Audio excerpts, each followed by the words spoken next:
why are you attacking the Syrian Navy, for example? There's no question of naval warships being in the hands of ISIS.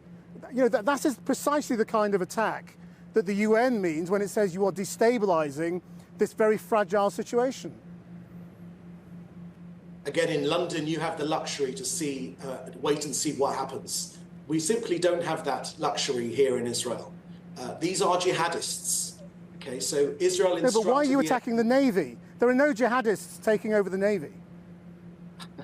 So I'm not sure what you mean. If there is a jihadist regime taking control in Syria, or if Iran... So you do mean to attack the new government here? So all you're saying about how exciting it is, you mean the government here, HTS. That's what you're trying to attack. We're protecting ourselves against jihadis. The new government doesn't need chemical weapons. It doesn't need fighter jets right now.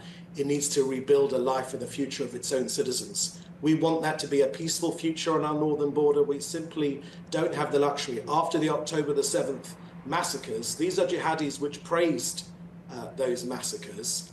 They want to emulate them. Some of them do. So, you know, you in London can wait and see what happens. We here in Israel don't have that luxury. We will defend ourselves. We're taking these pieces off the chessboard.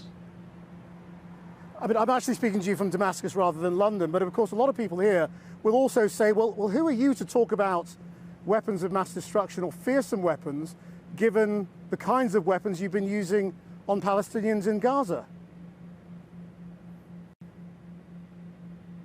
We've been engaged in a war against Hamas, not against Gazans. We've tried our hardest to get Gazans out of harm's way. We're close to finishing off Hamas. That's one of the reasons why Iran has been exposed.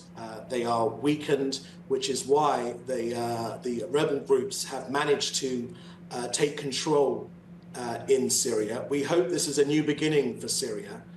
We're desperate for good relations with our neighbours. But if that does not come to pass, then we must have ourselves protected. We cannot have jihadists on our border which seek to replay again the October 7th massacre. It won't happen again.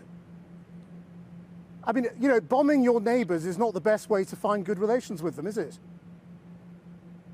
So, Krishnan, you're a little bit obsessed with Israel, if I may say so.